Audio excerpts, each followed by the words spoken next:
Greetings, everyone, and my name is John Horgan, and I am the Botschafter all 3 weeks now, and it's delightful to be here to launch yet another iteration of Transmediale here at Canada House. We have a great evening ahead of us, and I want to thank a bunch of people before we get started, starting with Nora Omerci, my Irish compatriot over there, the artistic director, and the one that brought us all together here today. And I also want to thank the staff within the Public Affairs Bureau for making sure that this was the highlight of my week. And I've got a whole bunch of really cool stuff happening later on, so that tells you what kind of week that I'm having. I want to say good evening to Cory Doctorow, who he and I have shared some stories about days gone by, and it's really good to see him. Thank you so much for coming and being with us tonight. Frederike, thank you so much as well. Kaltheuner, thank you. Frederike is here, as well as Helen Starr. And she, the three of them will be joining for a consultation and a discussion in a few moments. I also want to say hello to Svetlana Matvienko, last year's speaker. Svetlana, can you give us a wave? Well done.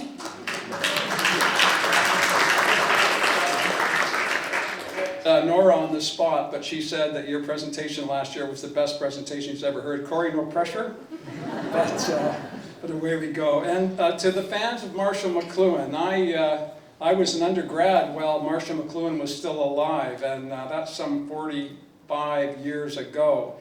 But the impact that this seminal thinker has had on how we view technology, how we view media, cool and hot media, the message, the medium is the message.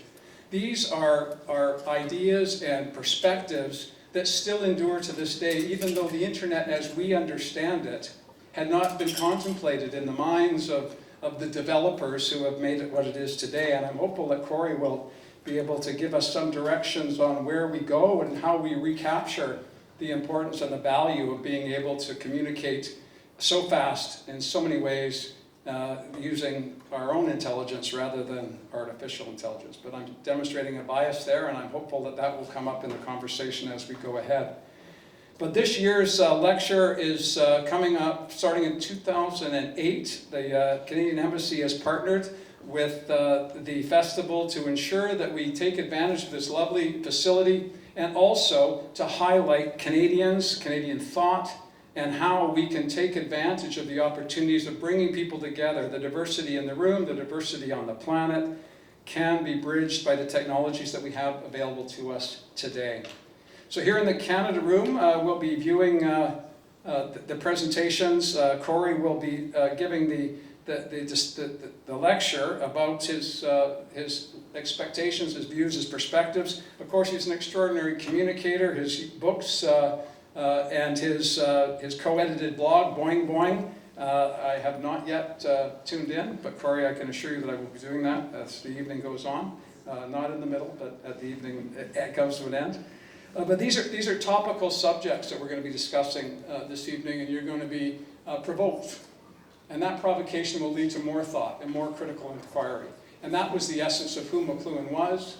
Those that came before him, like Harold Innis, who I said I would get into this at some point today, and Northrop Frye, again, an extraordinary Canadian writer. All of them found themselves in the University of Toronto in the mid-60s, assessing and looking at the future at a time when the future was quite uncertain, not unlike today. So having the opportunity at this festival to kick off with a discussion led by Canadian, talking about technologies and talking from a perspective that was initiated by a Canadian, Marshall McLuhan, is truly an honor for us here today. I want to also let you know that it's not just tonight that you'll be able to have access to Canadian content. There are a number of other programs that you can come in contact with, not here, but at other parts of the festival. And I have them on these pages that I've been ignoring diligently, and I cannot find them, so I will keep moving them around. Anybody talk amongst yourselves? I'll only be a minute. I can't find them. But there are other Canadians involved. And And that's worth it in itself. And rather than stay here and keep moving these pages around, I'm going to invite Lee Sanchuk up to talk about the program and see where we go from here. But thank you so much for coming. Enjoy the evening, enjoy the proceedings, be provoked, make a critical inquiry tomorrow as a result of something you hear tonight. Thanks very much.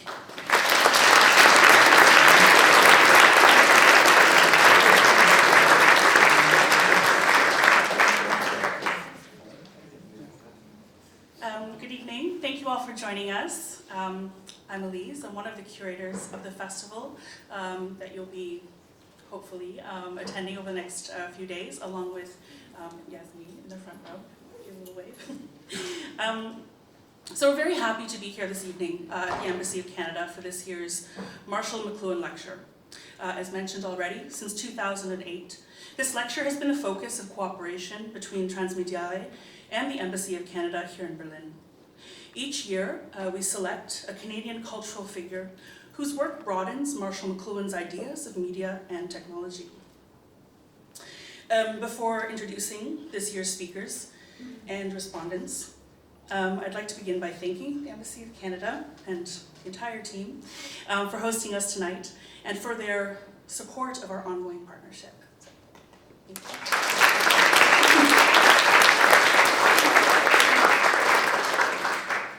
For this year's lecture, as you've heard by now, we have invited Herr Professor Dr. Doctorow, an internationally renowned author and journalist whose works and writings have long been critical of the informational capitalist model of the internet, its economic model that exacerbates power inequalities and undermines basic freedoms.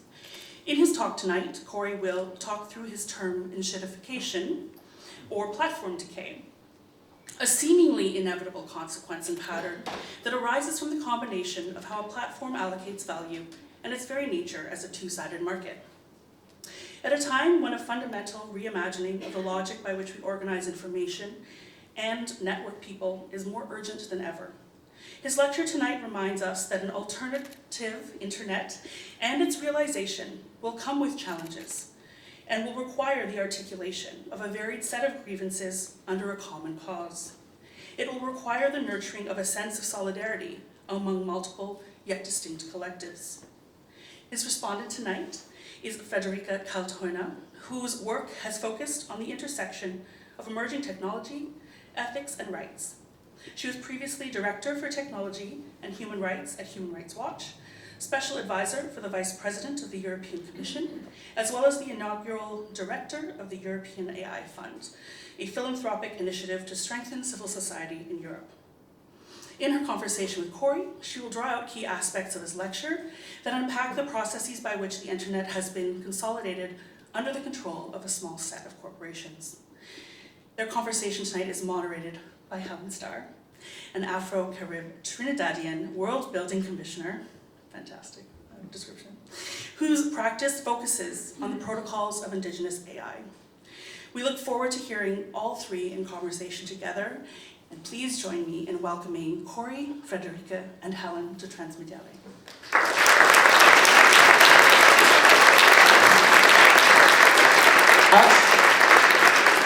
Helen, bonsoir, messieurs, dames, Mr. Ambassador, hello, good evening.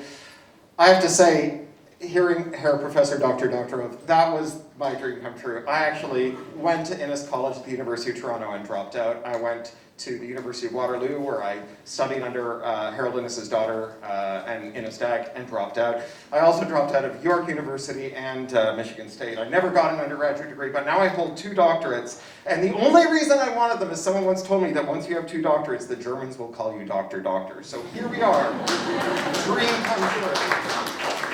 All right. So last year, I coined this term enshittification to describe the way that platforms decay, and my obscene little word is doing big numbers. The American Dialectic Society made it the word of the year, which I presume means that I am now destined to have a poop emoji on my tombstone. So what is enshittification, and why did it catch fire? Enshittification is my theory explaining how the internet was colonized by platforms, and why all those platforms are all degrading so quickly and so thoroughly right now, and why that matters, and what we can do about it. So we are living through an era we can call the Enshitocene, a great enshittening in which all the services that matter to us, that we rely on, are turning into giant piles of shit all at once. This is frustrating, it's demoralizing, it's even terrifying, and I think that my enshittification framework goes a long way to explaining it. It moves us out of the realm of quasi-mystic notions of the great forces of history and into a material world of specific decisions made by named people. Decisions that we can reverse, made by people whose addresses and pitchfork sizes we can discover.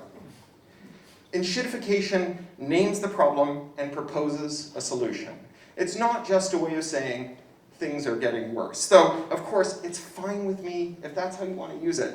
It's an English word, and in English we don't have der Rat für English Rechtschreibung. English is a free-for-all. Our words mean whatever you want them to mean, so go nuts, mein Kerle. So, in case you want to use enshittification in a more precise and technical way, I'm going to examine tonight how enshittification works. This is a three-stage process. First, platforms are good to their users.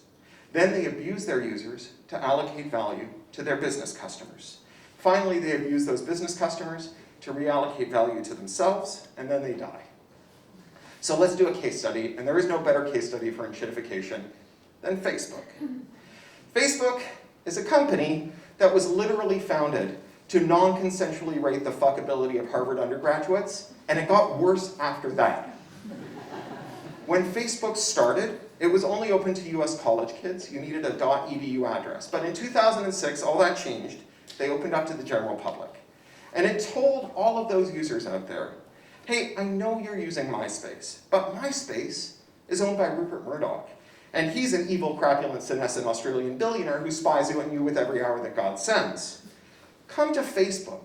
We're the service that will never spy on you. All you need to do is tell us who matters to you in this world, and we will compose a dynamic real-time feed of everything those people post for the people who follow them and that they want them to see. That was stage one. Facebook had this surplus, this cash from its investors, and it allocated the surplus to those end users. The end users then locked themselves into Facebook. Facebook, like most tech businesses, enjoys something that economists call network effects. Products and services enjoy network effects if they get better when more people use them. So you joined Facebook because there were some people there that you wanted to talk to, and then they joined Facebook because they wanted to talk to you. But Facebook didn't just have great network effects. It had massive switching costs. Switching costs, another economist term, is everything you have to give up when you change products or services. And in Facebook's case, the switching cost were all the friends that followed you onto Facebook and that you followed onto Facebook. Now, in theory, all of you could have just decided to leave Facebook together and go somewhere else, but in practice, you were hamstrung by another economist term, the collective action problem. It's hard to get a lot of people to do the same thing at the same time. If you came here with half a dozen friends and you go out for drinks when it's over, you're going to argue for a long time about where to go for drinks. You have no hope of getting 200 Facebook friends to all leave Facebook, let alone agree on where you're going to go. So Facebook users engaged in this form of mutual hostage-taking that kept them glued to the platform. And Facebook understood and exploited that hostage situation and began to withdraw surplus from its end users and allocate it to two different groups of business customers, advertisers and publishers. So to the advertisers, Facebook said, do you remember when we told these credulous losers that we weren't going to spy on them? That was a lie. We are spying on them from asshole to appetite, and for very small amounts of money, we will sell you access to that surveillance data. Just tell us who you want to show an ad to, and we will show the ad to that person. And we have an entire building full of engineers who are going to do nothing but fight ad fraud. Every dollar you spend is going to buy you an ad that's going to be seen by the person you intended to see it. Then Facebook turned to the publishers, and it said, hey, do you remember when we told these hayseeds that we were only going to show them the things that they asked to see? That was also a lie. All you need to do is upload excerpts of the content from your website to Facebook with a link back to your website, and we will non-consensually cram that into the eyeballs of people who never asked to see it. We will give you a free traffic funnel of people who will come to your website that you can monetize as you see fit. And so the users will become stuck to your feed, and they'll become your subscribers, and they'll see everything you post after that. And so advertisers and publishers, they got stuck to the platform too, held hostage by the users who are holding each other hostage. And everyone was locked in. And that was the signal for Facebook to start withdrawing that surplus and handing it over to its own shareholders. So for the users, this meant that the experience of being on Facebook changed. The stuff in your feed was no longer the things that you'd asked to see. That was dialed down to a homeopathic dose, which left behind an enormous amount of space that Facebook could fill up with paid-for-boost content and advertisements. For the advertisers, it meant that the prices went up, even as enforcement against ad fraud went down. So advertisers paid much more to reach fewer people, and the people that they reached were not targeted as finely and as accurately. For publishers, Facebook took its algorithmic feed and it turned down the likelihood that its content would be suggested or shown to its subscribers unless they put more and more of each article in the feed. Until finally, they were posting full texts to Facebook, the whole article, turning them into a commodity back-end supplier to Facebook. And then for the coup de grace, Facebook said, when you put a link back to your website in your feed, we don't know if it's a malicious link. And so if you want your stuff to reach the people who asked to see it, you can't link back to your own website. You are trapped here, monetizing your work through our increasingly crooked and corrupted advertising marketplace. When those groups squawked, the publishers, the advertisers, Facebook executives repeated the lesson that they had perfected when they all took the Darth Vader MBA. That lesson is, I have altered the deal. Pray I don't alter it further. Facebook now enters the most dangerous phase of enshittification, the point at which it has drawn out all of the available surplus, leaving behind just enough residue that everyone stays locked to the platform. Business customers stuck to end users stuck to each other. But that is a very, very brittle equilibrium, because the difference between, God, I hate this place, but I can't seem to stop logging into it, and what the hell am I still doing here? I'm bolting for the exits, is razor thin. It just takes one Cambridge Analytica scandal, one whistleblower, one live stream mass shooting, and people bolt for the exit. And then Facebook discovers that network effects are a two-edged sword. Because if you can't leave because everyone else is staying, then once everyone else starts to leave, there's no reason for you not to go too.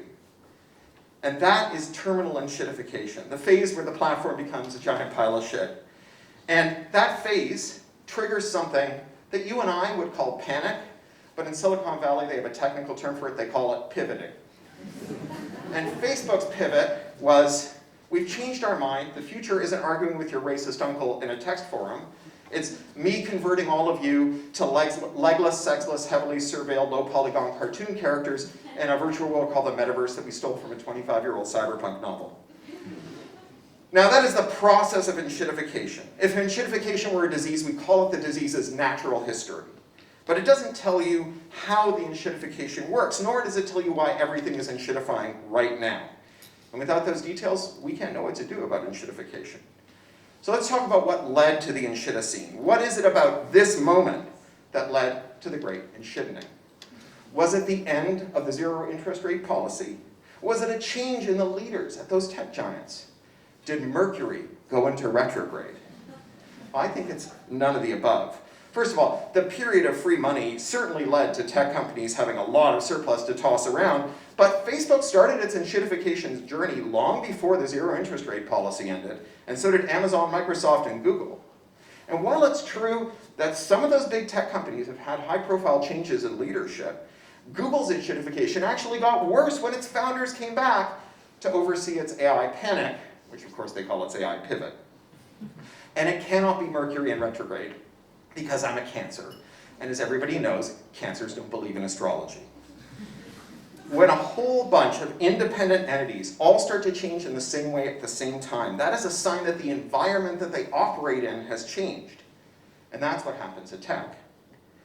Tech companies, like every kind of company, have conflicting imperatives. On the one hand, they want to make money.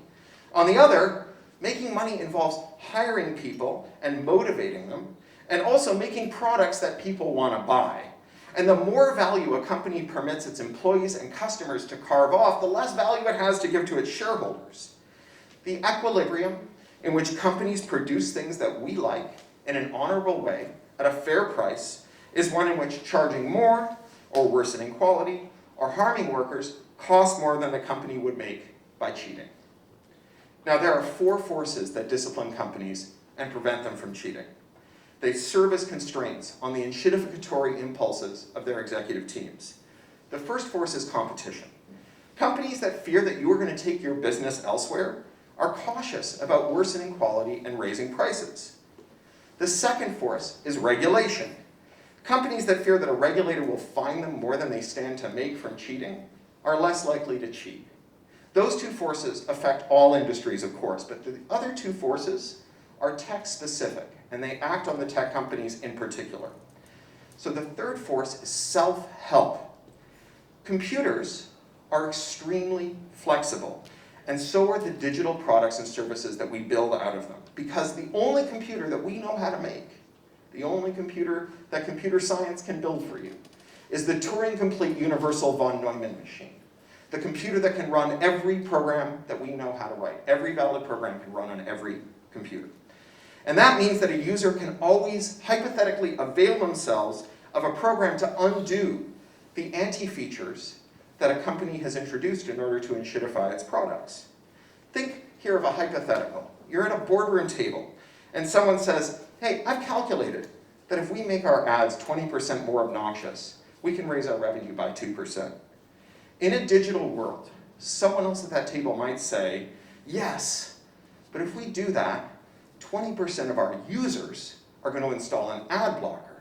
And then our expected revenue from those users, it doesn't stay static, it doesn't go up by 2%, it drops to 0 forever.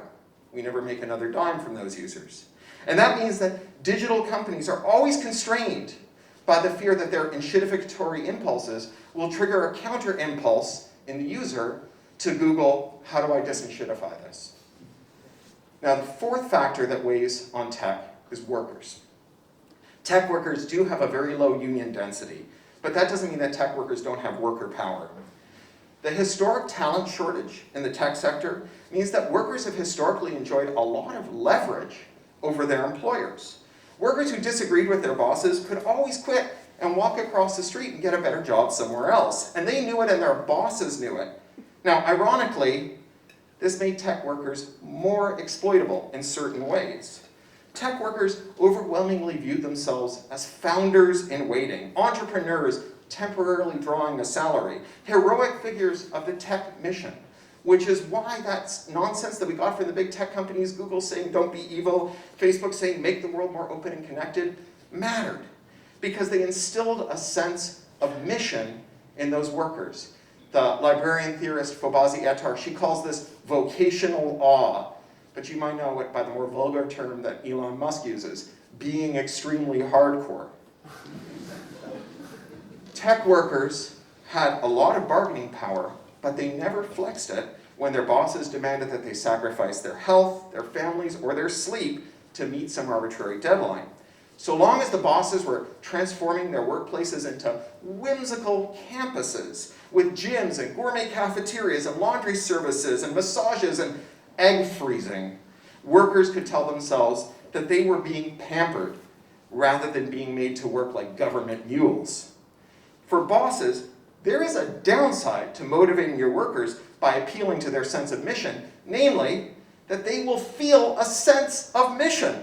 So when you ask them to inshitify the products that they ruin their health to ship, workers will experience a feeling of profound moral injury and respond with outrage, refuse to do it, and threaten to quit. So the tech workers themselves were the final bulwark against inshitification. Now, the pre-inshitification era was not a time of better leadership. The leaders weren't better, they were more constrained. Their worst impulses were checked by competition, regulation, self-help, and worker power. So what happened? Well, one by one, every one of those constraints was eroded until it dissolved, leaving that inshitificatory impulse unchecked, ushering in the inshitocene. It starts with competition. From Gilded Age into the Reagan years, the purpose of competition law was to promote competition. U.S. antitrust law treated corporate power as dangerous per se and sought to blunt it. European antitrust laws were modeled on those US laws as technocrats from the US came over during the Marshall Plan years and rewrote European competition law to be in line with American competition law. But starting in the neoliberal era, competition authorities all over the world adopted a doctrine that they called consumer welfare. Consumer welfare holds that monopolies are evidence of quality. If everyone's shopping at the same store and buying the same thing, that means that that's the best store selling the best thing, not that there's anyone cheating. And so all over the world, governments stopped enforcing their competition laws. They just ignored them as companies flouted them. The companies merged with their major competitors. They absorbed small companies before they could grow to become big threats. An orgy of consolidation that produced the most inbred industries imaginable. Whole sectors grown so incestuous that they developed Habsburg jaws. From eyeglasses to sea freight, from glass bottles to payment processing, from vitamin C to beer, most of our global economy is dominated by industries that are themselves dominated by 4 or 5 companies. If smaller companies refuse to sell to these cartels, the giants have free rein to flout competition law again, with predatory pricing that keeps independent rivals from gaining footholds. When diapers.com, for example, refused to sell itself to Amazon, Amazon lit $100 million on fire, selling diapers well below cost until diapers.com collapsed. Amazon bought it for pennies on the dollar and shut it down. Competition is a distant memory. As Tom Eastman says, the web has turned into 5 giant websites filled with screenshots of text from the other 4. So these giant companies, they no longer fear losing our business. They're not disciplined by competition. Lily Tomlin, the actor, used to do this great bit on a show called Laugh-In, where she would play a telephone operator for AT&T doing commercials for the Bell system. And every one of them would end the same way. We don't care. We don't have to. We're the phone company. Today's giants are not constrained by competition. They don't care. They don't have to. They're Google. So that's the first constraint gone. And as it slipped away, that second constraint, regulation, was also doomed. Because when an industry consists of hundreds of small companies, they are a mob. They're a rabble. They can't even agree on how to cater a meeting where they would all get together and decide on a single message to tell Parliament or the Commission or Congress. But when a sector dwindles to 4 or 5 or 3 or 2 companies, it ceases to be a mob and it becomes a cartel. 5 companies or 4 or 3 or 2 or 1 find it very easy to converge on a single message for their regulators. And without the wasteful competition eroding their profits, they have a lot of money to spend on mobilizing that message to the people who are supposed to be their watchdogs. Think of Facebook handing out millions every year to the former British Deputy Prime Minister Nick Clegg to sleaze around Europe, glad-handing his former colleagues, telling him that Facebook is the only thing protecting European cyberspace from the Chinese Communist Party. Text regulatory capture allows it to flout the rules that constrain the less concentrated sectors. Tech can pretend that violating labor, consumer, and privacy law is fine because they're doing it with an app. This is why competition matters. It's not just because competition makes companies work harder and share value with their customers and workers. It's because competition keeps companies from becoming too big to fail and too big to jail. There's plenty of things that we don't want to use competition to make better. Think about the race to invade your privacy.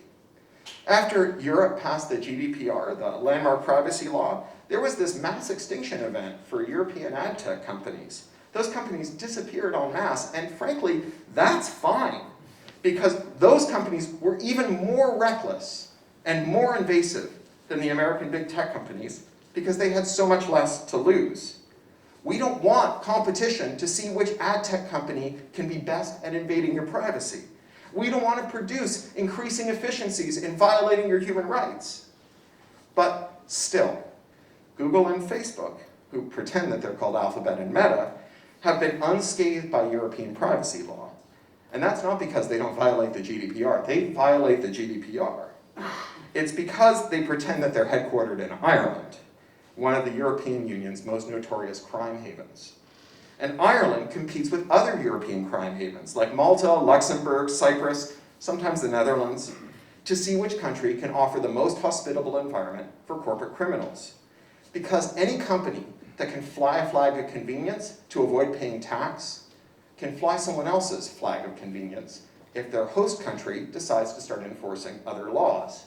Which is how you get the situation we have now, where the Irish Data Protection Commissioner processes fewer than 20 major cases per year, despite being headquarters to all the major tech companies in Europe, whereas the German Data Commissioner is hearing more than 500 major cases every year. So Google and Facebook get to act as though they are immune to privacy law because they violate the law with an app. Just like Uber can violate labor law and claim that it doesn't count because they're doing it with an app. Uber's labor pricing algorithm offers different drivers different amounts to drive the same route depending on how choosy they have been. This is something Vina Dubal calls algorithmic wage discrimination. If you're more selective about which jobs you're willing to drive, Uber will pay you more to drive them. But if you become seduced by those higher payments and start to drive more, Uber will slowly dial down the amount that you're getting paid for every ride. Uber incrementally reduces the payment, toggling up and down as you grow more and less selective, playing you like a fish on the end of a line until inevitably you lose to the tireless pricing robot and end up stuck with low wages and all your side hustles that you were using to earn your living before, when you were only driving for Uber, sometimes gone. Think of Amazon. Amazon violates customer protection laws, but it says it doesn't matter because they do it with an app. Amazon makes $38 billion per year from an advertising business, but it's advertising in inverted commas because they don't sell ads with their advertising business. What they sell is placement in search results. Companies that spend the most money go to the top of the search results, even if they're offering worse products at higher prices. If you click the first link on an Amazon search result page, on average, you pay a 29% premium relative to the best product and price on Amazon. If you click one of the first 4 items, on average you pay 25% premium. On average, to get the best deal on Amazon, you have to go 17 items down before you find the best deal that's there. Now, if you were to walk into any high street merchant and they played this game with you, we would fine them into oblivion. They'd be out of business. But Amazon captured its regulators, and so it can violate your rights and say, it doesn't matter, we did it with an app. This is where that third constraint, self-help, would really come in handy. You don't want your privacy violated? You don't have to wait for Google and Facebook to be disciplined. You could just install an ad blocker. More than half of all web users have installed ad blockers. But the web, it's an open platform, developed in an age in which tech companies were numbered in the hundreds, they were a rabble, and they couldn't control their regulators. Today, the web is being devoured by apps, and apps are ripe for enshittification. Because regulatory capture, after all, is not just the right to ignore regulation, it's also the ability to mobilize regulation to attack your competitors. Today's tech giants got big by exploiting self-help measures. They loved self-help measures when it was them doing it. When Facebook was telling MySpace users, hey, quit the platform owned by the evil Australian billionaire and come hang out on the privacy-respecting alternative here at Facebook, they didn't expect those users to show up at Facebook and just hang out rereading the great privacy policy while they waited for their friends to wise up and come over. Facebook gave those old MySpace users a bot. And you gave that bot your MySpace password and username, and several times a day, it went to MySpace, grabbed all the messages waiting for you, came back to Facebook, put them in your inbox, you replied to them, and pushed them back out to MySpace. So you could leave MySpace and still be friends with your MySpace friends. When Microsoft was killing Apple by choking off its market oxygen, refusing to ship a functional version of Microsoft Office for the Mac, so offices were throwing away their designers' Macintoshes and buying a PC, putting a big graphics card, and getting Windows versions of the Adobe products for them, Steve Jobs did not go to Bill Gates and beg him to make a better version of Office for the Mac. He just got his technologists to reverse engineer Microsoft Office. And they made the iWork suite, which has these 3 apps, Pages, Numbers, and Keynote, that perfectly interoperate with all the applications in Microsoft Office, Word, PowerPoint, and Excel. When Google entered the market, it sent a crawler to every web server on the internet presenting itself as a web user. Hi, hello web server, I'm just a web user. Do you have any web pages? Do you have any more web pages? How about some more web pages? Every pirate wants to be an admiral. When Facebook, Apple, and Google were doing this adversarial interoperability to the giants that had come before them, that was progress. If you try to do it to them, that's piracy. If you try to make an alternative client for Facebook, they'll say you violated US laws like the Digital Millennium Copyright Act and European laws like Article 6 of the European Copyright Directive. If you try to make an Android program that will run iPhone apps and play back the media you bought from Apple and its app stores, they will bomb you until the rubble bounces. If you try to scrape all of Google the way Google scraped all the web, they will nuke you till you glow. Text regulatory capture is mind-boggling. Take the law I mentioned earlier, Section 1201 of the Digital Millennium Copyright Act, or DMCA, signed into law by Bill Clinton in 1998, imported to Europe in 2001 as Article 6 of the European Copyright Directive. This law is a blanket prohibition on removing any kind of encryption that restricts access to a copyrighted work. Now, historically that's meant things like ripping a DVD or jailbreaking a phone, and there are penalties of a 5-year prison sentence and a $500,000 fine for a first offense in US law. Now, this law was bad when it was passed, but in the years since it has been so broadened by tech giants that it can be used to literally throw creators in jail for helping people access their own works. Here's how that works. In 2008, in an anti-competitive acquisition, Amazon bought a company called Audible, which was then the leading audiobooks company in the world. Today, Audible is a monopoly with more than 90% market share of the world's audiobook market. Audible requires that every book sold on their platform be encrypted with Amazon's digital rights management so that it can only be played in apps that Amazon controls. So say I write a book, I write a lot of books, and then I read it into a microphone, and then I pay an engineer thousands of dollars to master it, and then I sell it to you on Android, on Audible rather. And then I decide that I'm not getting a very good deal from Amazon, and I'm going to start selling somewhere else, and I want to give you a tool so that you can move the book I sold you to another platform, another app. The act of providing that tool is a jailable felony, punishable by a 5-year prison sentence and a $500,000 fine, for a first offense. That's a stiffer penalty than you would pay if you were to go to a torrent site and just pirate that audiobook. But it's also a stiffer penalty than you would pay if you were to go into a truck stop and shoplift the audiobook on CD. It's probably a stiffer penalty than you would pay if you put a gun in the face of the guy who drove the truck that delivered the CDs and stole his truck. So think of our ad blockers again. Half of all web users are running ad blockers. Most of us use apps though, and there are 0 app users who are running an ad blocker, because to make an ad blocker for an app, the first thing you have to do is remove the encryption from it to decompile it, and that's a felony. Jay Freeman calls it felony contempt of business model. So when someone in a boardroom says, let's make our ads 20% more obnoxious and increase our revenue by 2%, no one says, well, if we do that, our users will try and block the ads. Instead, they say, let's make it 100% more obnoxious and get a 10% lift. Because if you go to Google and type, how do I block ads in my app, you'll get the answer, you can't. This is why every company in the world wants you to stop using their website and start using their apps. Now, there's no reason that gig workers who are facing algorithmic wage discrimination couldn't install a counter app that allowed them to coordinate among themselves to reject all drives that fall below a certain wage threshold. No reason except for that felony contempt of business model.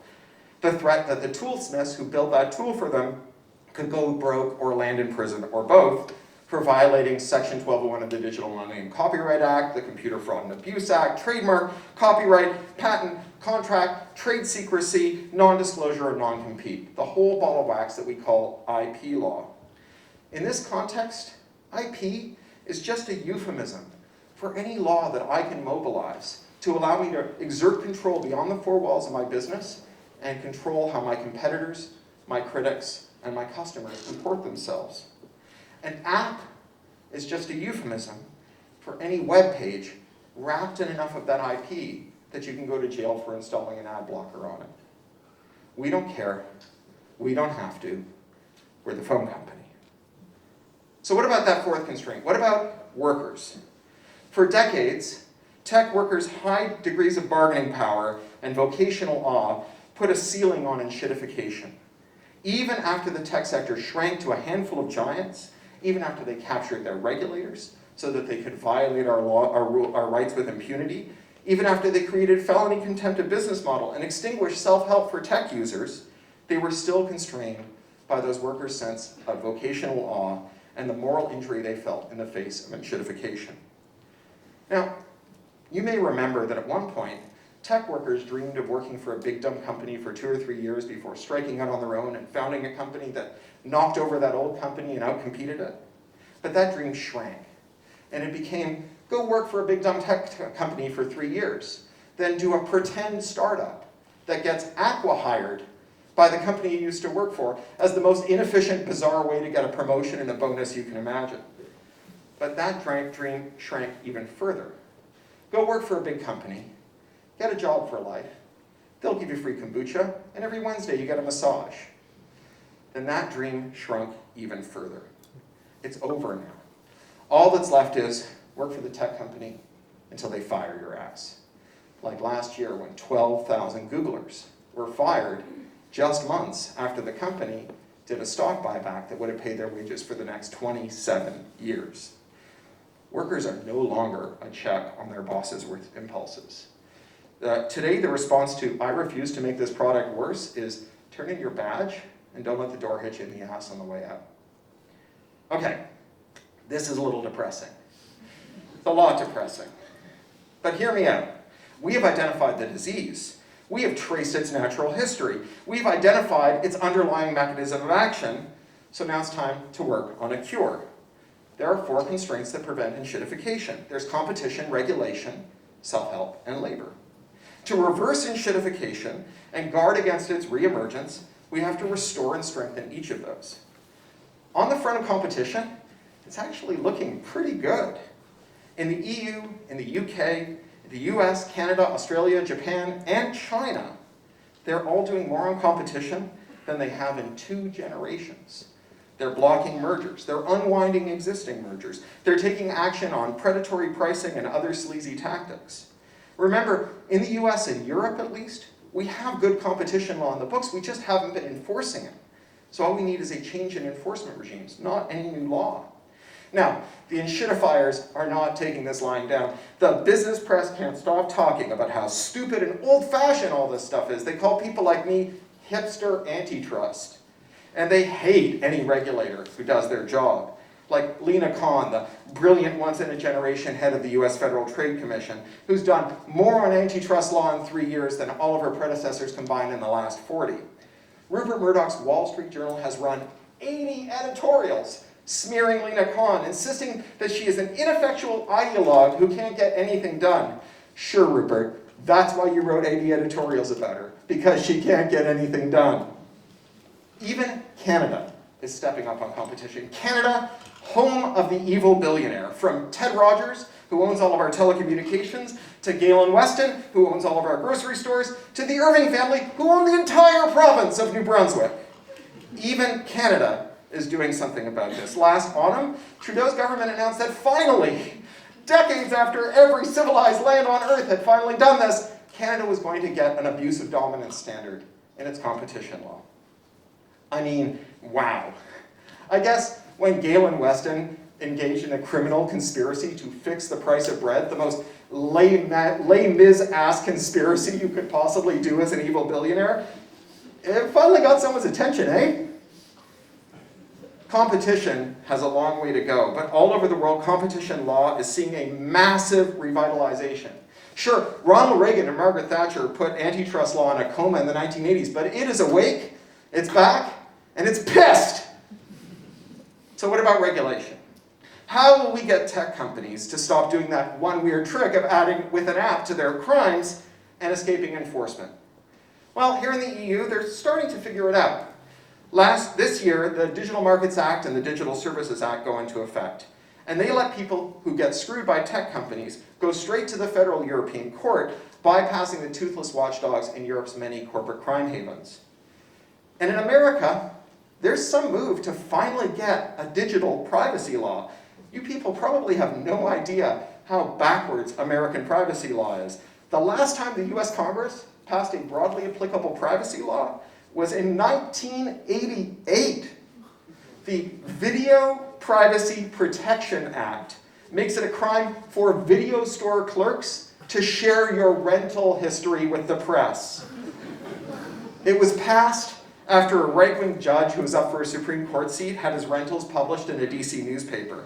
The rentals weren't even all that bad. They didn't embarrass him. It's true that Judge Robert Bork did not get confirmed to the Supreme Court, but that wasn't because of his videos. It was because he was a racist creep who couldn't shut up about it, and he was a Nixonite criminal who had been Nixon's Solicitor General and had done a bunch of bad stuff.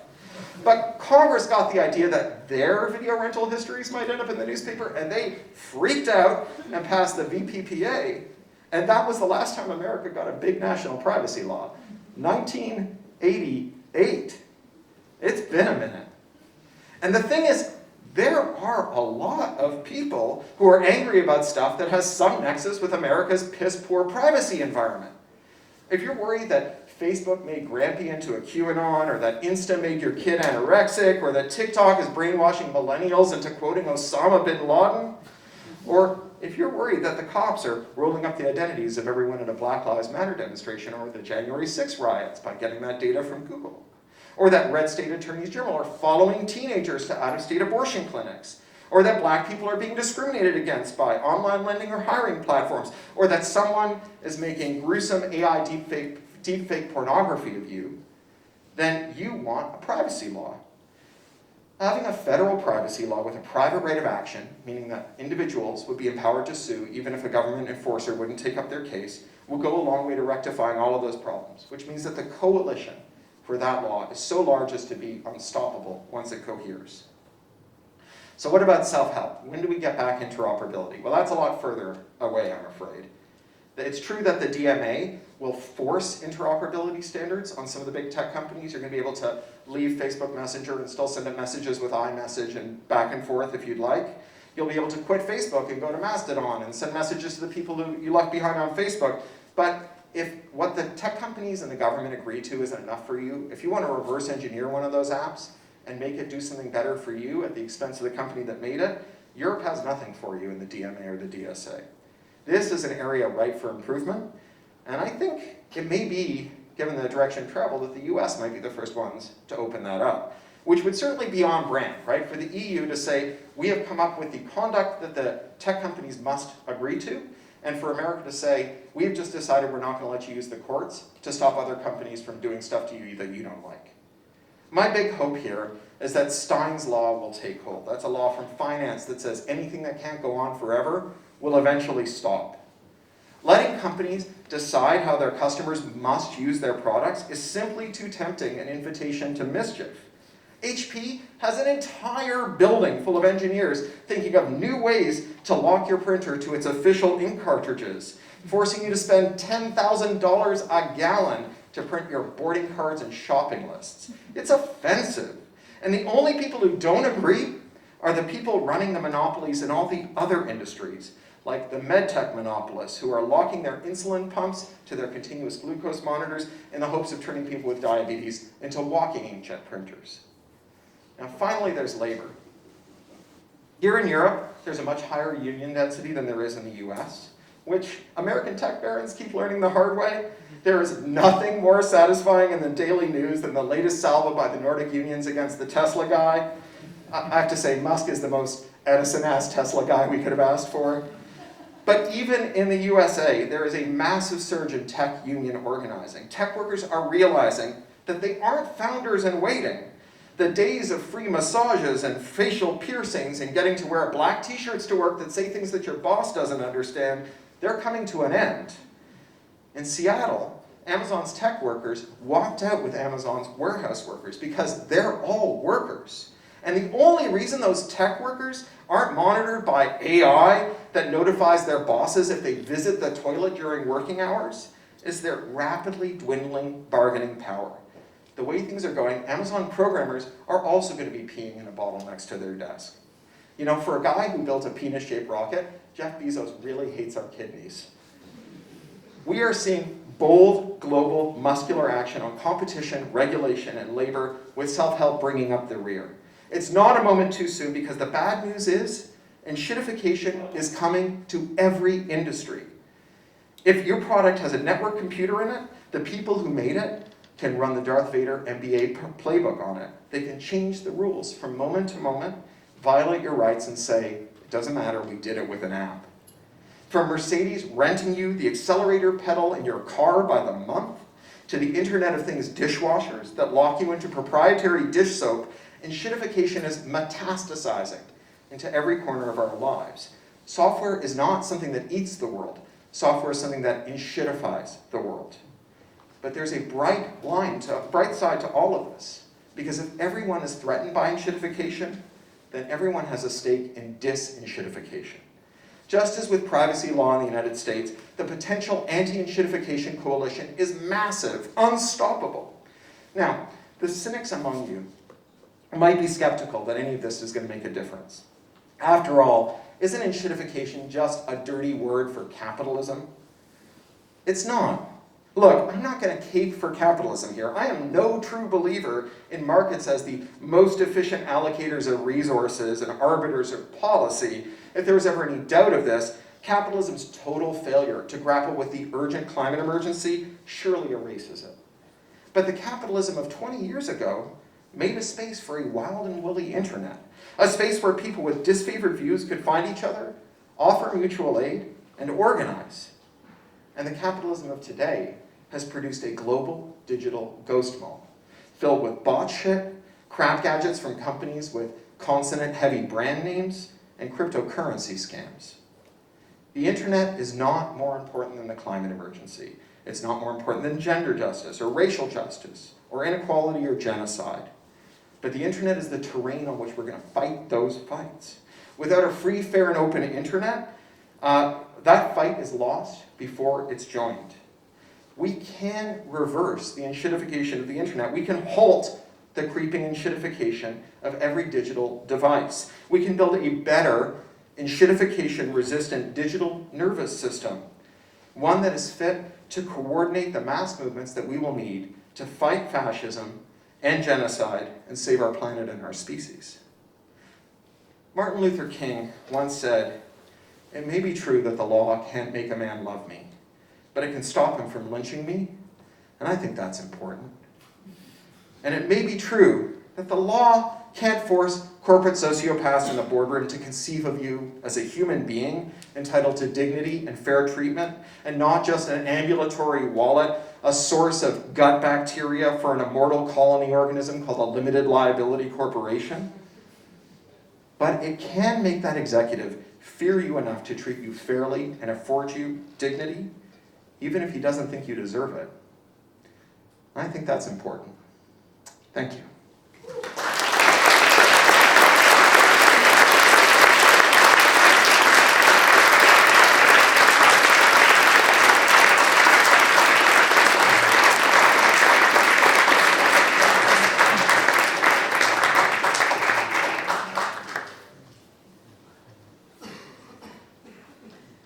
What an act to follow.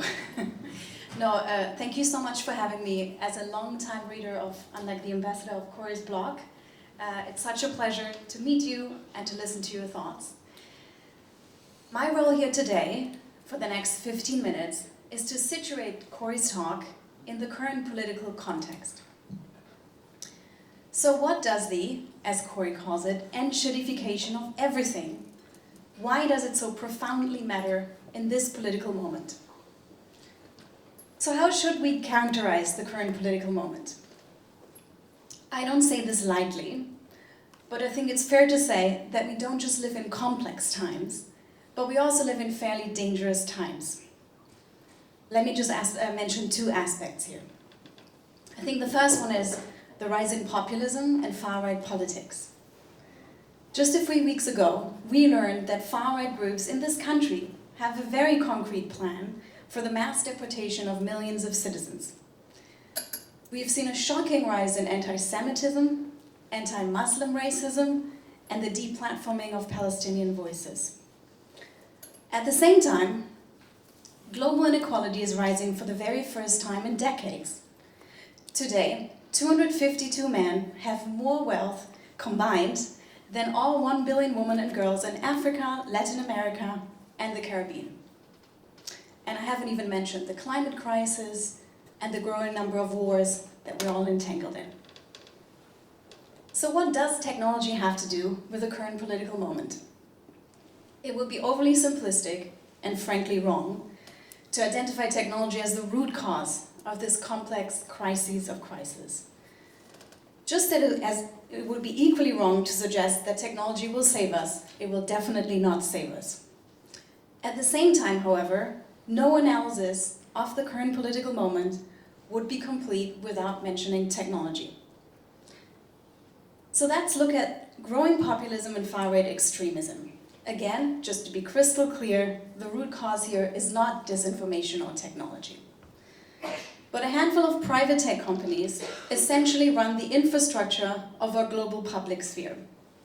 And as a result, our ability to participate therein, to learn about the news, to voice opinions, and to hold civilized debates is mediated by the decisions and investments that these companies make on safety, on countering hate, on protecting freedom of expression, and on countering disinformation. There's been some improvement, especially with the DSA in Europe, which still needs to be enforced. But globally, the challenge remains significant, especially when it comes to the non-English speaking world, where these platforms have basically not invested any money. 2024 is the year of elections, with people voting in India, in the EU, and in the US, among many, many countries. So having worked on this issue since the Cambridge Analytica scandal in 2018, my very clear sense is that platforms are still blissfully unprepared. And we're very much at the mercy of the decisions or lack of decisions that they make. So we now talked about digital platforms, but I think we have to take this analysis of corporate power even further. Large and unaccountable tech companies run the infrastructure on which much of modern life depends. So not just the social media platforms that have become the digital public sphere, but also a duopoly of operating systems, cloud computing platforms, and other digital public infrastructure. So as a result, and I don't think many people realize this, big tech now operates at the very heart of the state, from policing to healthcare to the military and border technology. There simply is no modern warfare without the very implicit involvement of the largest tech companies. From the war in Ukraine, where drones have been ordered on AliExpress, to the war in Gaza, which is a high-tech war. In all these domains, journalists and rights organizations have documented a pattern of unaccountability, of deploying technology that simply isn't fit for purpose, or that's simply incompatible with human rights. Face recognition, I think, is here the prime example, or biometric identification systems. So this collective societal dependency on a handful of companies is only set to get worse, because nowhere is the power of big tech more evident than in the current field of AI. So at least in the context of the paradigm of building ever larger models, there simply is no AI without big tech. So from startups to research labs to the public sector that seeks to deploy AI, everyone relies on the computing infrastructure of Microsoft, Amazon, and Google to train their systems. Meanwhile, these very same AI systems rely on manual and often low-wage and exploitative labor of workers in each and every one of our data, ideas, and collective knowledge. So I'm going to stop here, but I think the point is quite clear. As our world is becoming more digital and as our world is becoming more automated, all of this is happening in an industry that's characterized by more and more market concentration and an unprecedented accumulation of wealth. So what can we do? I think the stakes could really not be higher. We have a very short window of time to ensure that the technological infrastructure of our future does not come with built-in rights abuses and a further concentration of power. Here are 6 ideas, sort of mostly directed at governments. I think the first one is we need to understand what the task is. Technology and digital transformation is nothing that simply happens to us. There's no law of nature that dictates how platforms evolve, how AI will continue to develop in the future. Our role, especially as democratic societies, is to ensure that digital transformation protects and promotes human rights, advances social justice, and serves the full participation, agency, and dignity of people. In order to do that, we need to articulate an ambitious, coherent vision for what we want the future of technology to look like. So that means not just reforming or rounding the edges of the current status quo, but to articulate real alternatives. So that's the first one. The second one also means good, effective regulation, but with a real focus on power. Tech companies have become too powerful, and the market has become too concentrated to rely on self-regulation. I think that point has become clear. But this is especially true in the case of data markets, platforms, or AI, where we need to be incredibly careful that the rules that we're agreeing on challenge rather than entrench the power of dominant players. Or, as the narrative that we are stuck in a race with China often leads to, that we build EU alternatives that are as bad as the American counterparts. So that's the second point. Here's the third one. I think we need to frame tech policy and tech regulation in terms of justice. I think one of the key lessons that I have had working on these issues for over a decade is that risks and harms are really unequally distributed. You and me, and I'm assuming many people in this room, are not going to be the key targets of harm. It is always people in communities who are already marginalized or excluded. So where are the progressive political parties on these issues? Here's the fourth one, again directed at governments. We need to practice what we preach. It is especially important for democracies to practice what we preach, especially when it comes to protecting human rights in policing and intelligence or in the context of migration. Here's the fifth one, invest in alternatives. So merely regulating big tech's power isn't enough. I think Europe especially, but it's not limited to Europe, needs to cultivate its own technology sector and support open, sovereign, and independent solutions that align with rights and that present a real alternative. And then finally, I think at least in Germany, my sense is that digital policy or tech policy is still treated as a niche issue. We need to treat this with the urgency and the priority that it deserves. Even though this is slowly changing, tech has now entered geopolitics and international relations. The G7, the G20, the UN, they've all, for example, put AI on the agenda. We need more public interest voices and expertise in all of these domains. Thank you for your time, and I'm very much looking forward to the discussion with Cory and Helen.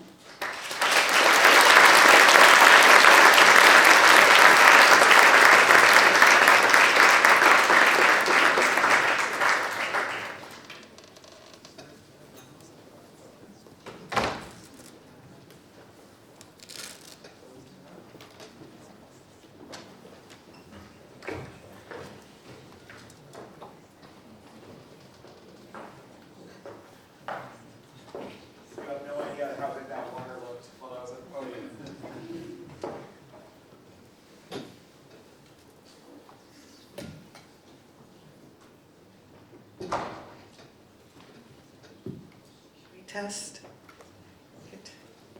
Sure. Luke, I am your father.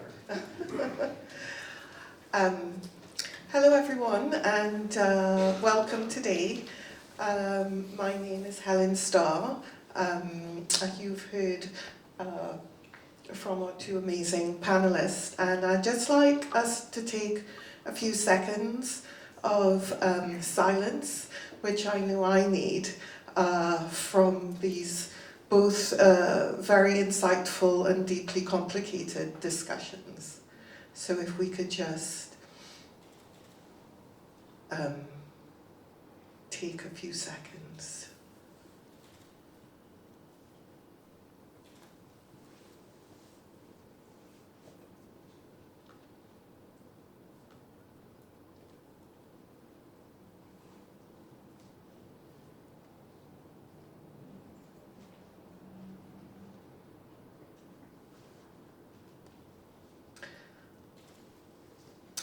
Right, I guess I'll begin with an example of my way of thinking and my practice,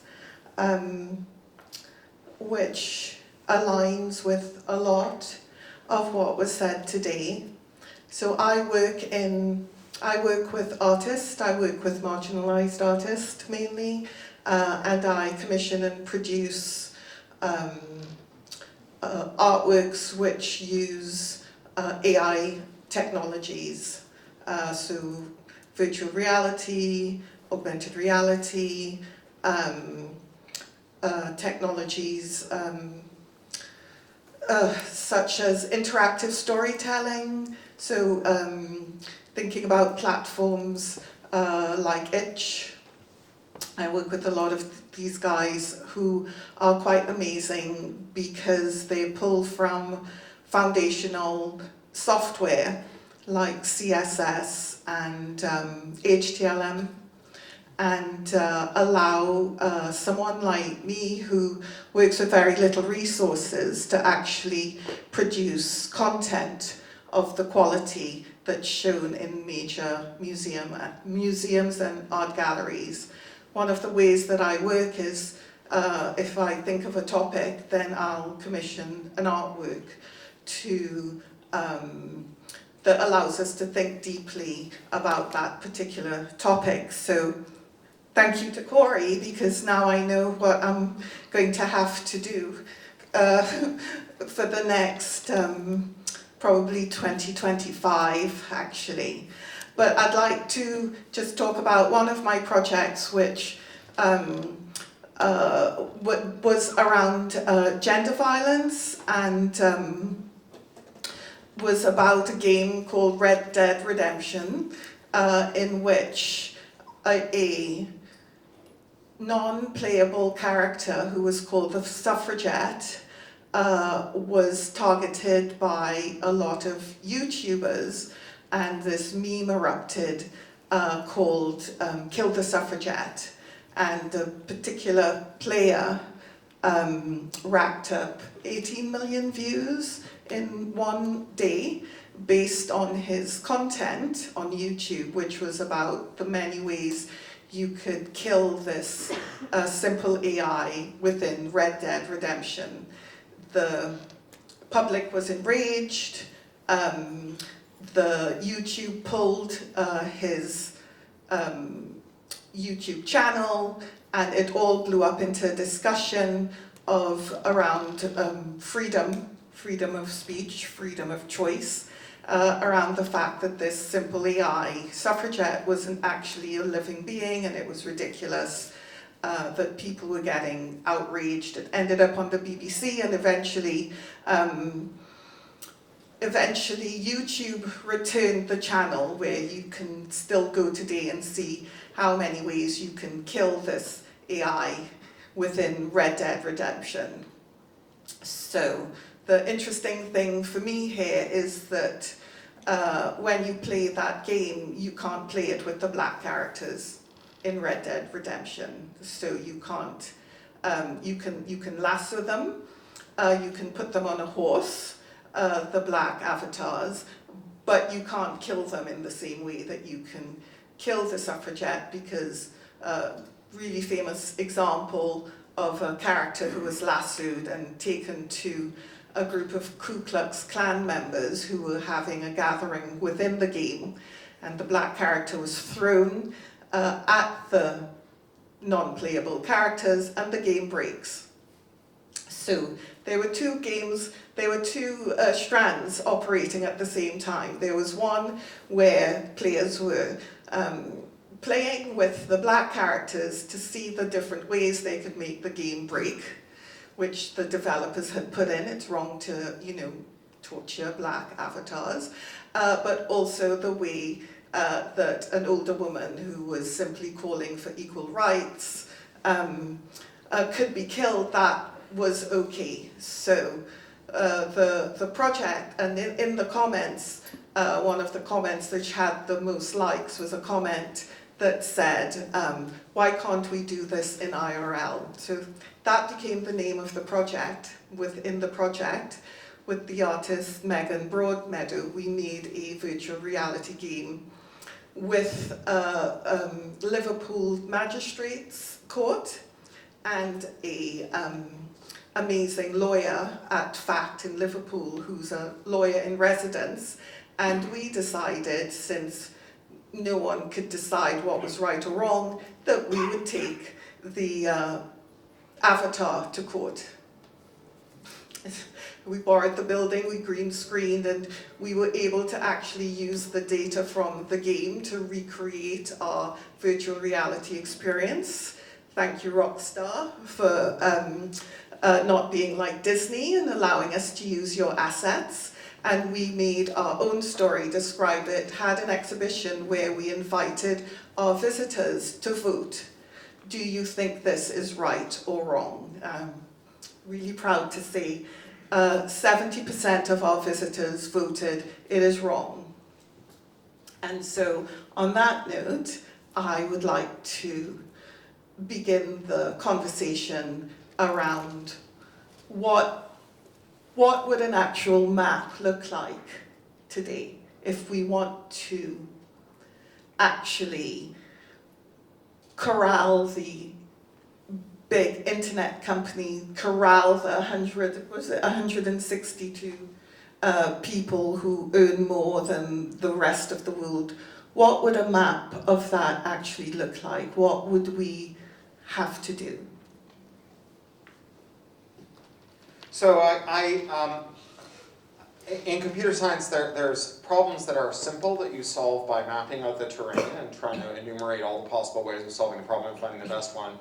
But in computer science, we often run up against these computational limits where it would take longer to enumerate all the features of a data set than there are seconds left in the universe.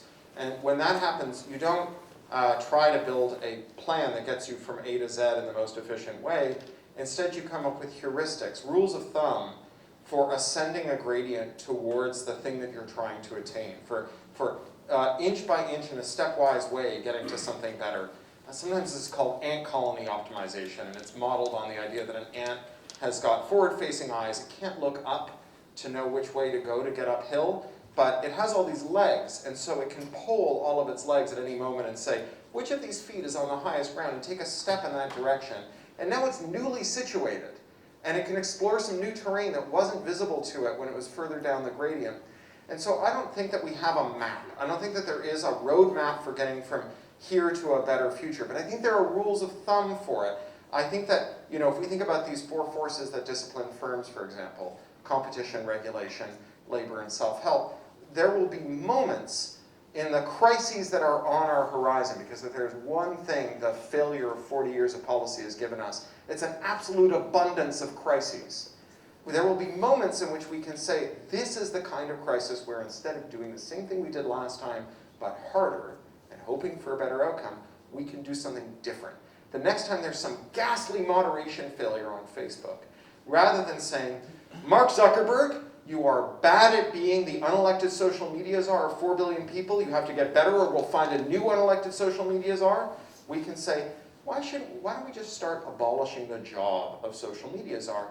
Why don't we tell Mark Zuckerberg that he has to tear down that wall, that he has to allow people who leave Facebook to message the people that they left behind, so that rather than being subjected to Mark Zuckerberg's impossible task of building a 3-ring binder that's so thick that it has all of the policies for all the social interactions for people in 100 countries speaking 1,000 languages, that you can retreat to a community where the norms are set by you, without being constrained by the fear of losing the people who matter to you, who aren't ready to leave Facebook, being able to message them, but you can go to your own place. It is deeply weird that the only people on the internet who get their own website where they get to make the rules are far-right trolls and creeps. And we say, oh, those people at Kiwi Farms and 8chan and 4chan, they're in the shadowy corners of the internet. I want a shadowy corner of the internet. Right? I want a shadowy corner where a billionaire doesn't get to decide how I live my life. And so we have these opportunities coming up where we can seize that opportunity and use it in this way. I really like what Frederike said about building European alternatives that are publicly accountable and so on.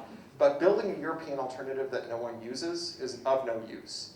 If you want people to use a European made in Europe social media network or alternative office suite or alternative browser or alternative mobile operating system, you have to let them bring over the stuff that matters to them. You have to make it interoperable. You have to reduce the switching costs. Because it's not enough for a new offering to be better than the thing that we're stuck with now. It has to be so much better that it's worth giving up all the things that we're stuck with now are giving us. And so one way to reduce that necessity is to just make it so you don't have to give stuff up to leave.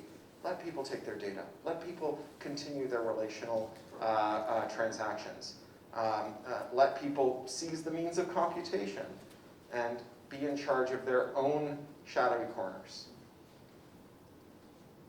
So it's clear that the solution is there have to be radical alternatives. And all this sort of regulation, that's what I meant with like rounding the edges, this is not going to get us there. I love the question of map, because what's really interesting whenever I work with politicians, what terrifies me is how little understanding there actually is of the reach of market power and market concentration. So a few years ago with colleagues, we did a study on tracking in mobile apps. Not even the companies building apps fully understood what kind of trackers or what kind of data their apps were sharing. I spent a lot of time explaining how ads work to regulators. And without that understanding, it's incredibly difficult to regulate in a way that doesn't actually benefit the people who are already dominating.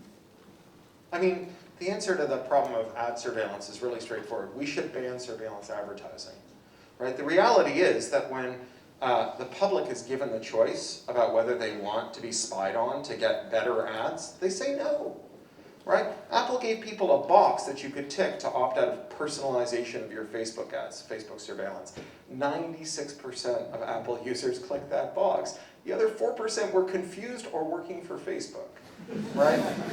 But the kicker is, Apple, after they did that, rolled out their own secret surveillance program on the iPhone for the same users, for the same purpose. They have their own ad network. Anyone who tells you that people don't mind being spied on if they get better ads is lying. Any regime in which you had to affirmatively consent before you could be spied on for commercial purposes would die on the vine. So just eliminate surveillance ads. Nobody consents to surveillance ads. Replace them with context ads. Rather than saying, I have a person looking at a web page now, and I know he's an 18 to 34-year-old man-child with an Xbox who's recently been searching for information about gonorrhea, you say, I have an 18 to 34-year-old, or I have a person in Kreuzberg looking at a web page about running shoes. Who wants to advertise to whoever this person is?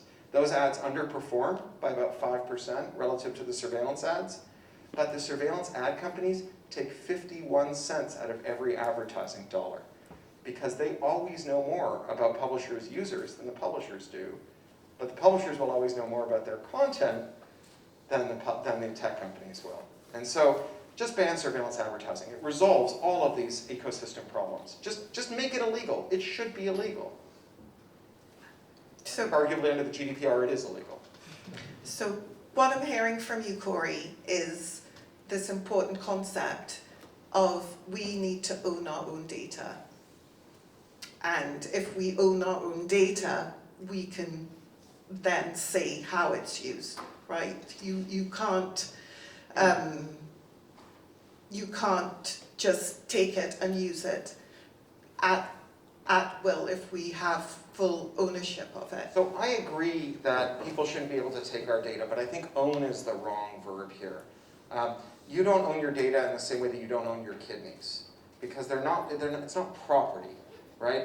Data is relational, right? If your mother abused you, and the fact that she is your mother is something that you own in common, you know that fact and she knows that fact, and you want to talk about your mother's abuse of you, and she says, but I own that data, you can't share that data. Or if you don't want some data shared, but your idiotic family members do, like how many people here like me found out that their parents did 23andMe and discovered that their genomes are now sitting in this leaky database assembled by this grifter who claims that you're 22% Viking and 18% Neanderthal, right? that the data is relational. Property is the wrong framework for it, not because it's not valuable, but because it is valuable. Like, your kids are valuable, but they're not your property. You don't own your kids. You have an interest in them, they have an interest in themselves, the state has an interest in them, their grandparents have an interest in them, their friends have an interest in them. We have these complex webs of relations that we use to describe the most valuable things that we own, and we never use property talk to talk about how it's valuable, or money talk. If I said, well, I took your kid, but I left the money for your kid on your doorstep, we wouldn't say that was a fair exchange, right? If you said, well, I sold my kid, we wouldn't say, well, that's yours to sell, right? So the most important things in our world are not things that we own. And if we're going to have a regime for privacy, it shouldn't be a property regime. It should be a sui generis regime that reflects this interconnected nature of privacy. And the thing is, if you have data rights, you actually have more power than if you owned your data, because once you give up ownership, you no longer have any rights. But with data rights, I have the access to correct, incorrect information, receive a copy, withdraw my consent, etc. So it's much, much, much stronger than property. Oh, so that's really interesting. So for example, and this would be interesting for Cory, I have a friend who is an amazing writer, sci-fi writer, but he's known for his the pattern, his voice that you hear. So he's quite comedic. He's fantastic of describing quite serious subjects in a humorous way. And he found on an AI website his published books, but more than that, volume 2. And what was upsetting about that, and for me this is one of the problems with AI, is that it's able to capture what we call qualia in philosophy, right? So it was able to match his tone, the rhythm of, you know, from volume 1, it was able to not just kick out another good story, that's kind of easy to do, but it was able to capture the rhythm and pattern and tone of how he told his story. And there were many other authors on that website. And I think the publishing companies are taking it to court, but it just gives an example of, well, how seriously we need to take how we are represented in terms of data. Is that? Well, I mean, I think that the number of instances in which someone should be able to write a sequel to something that you wrote without your permission is not zero, right? There are instances, well-known ones. I mean, for example, book 1 of the Old Testament, Genesis, the Hebrews ripped off from the Babylonians. We have been writing fanfic of each other's work for as long as legends and myths have existed. The courts have recognized this. The limitations and exceptions in copyright are as important as the rights, exclusive rights in copyright. It's a very important Supreme Court case in the United States about a book called The Wind Done Gone that retold Gone with the Wind from the perspective of the enslaved people. The Margaret Mitchell estate took the author to court, and the Supreme Court upheld her right to publish this unauthorized sequel, and basically said, if we allow people to decide who can write critical works about what they've done, then we'll have a very impoverished critical environment, right? If you get to choose who can criticize you and how, unless you've got a very thick skin, we're not going to get much critical work. Now, the funny and perverse outcome of this is that it means that if you want to make fun of an author, or criticize them, or rubbish their work, you have far more leeway to make use of it than if you want to celebrate them.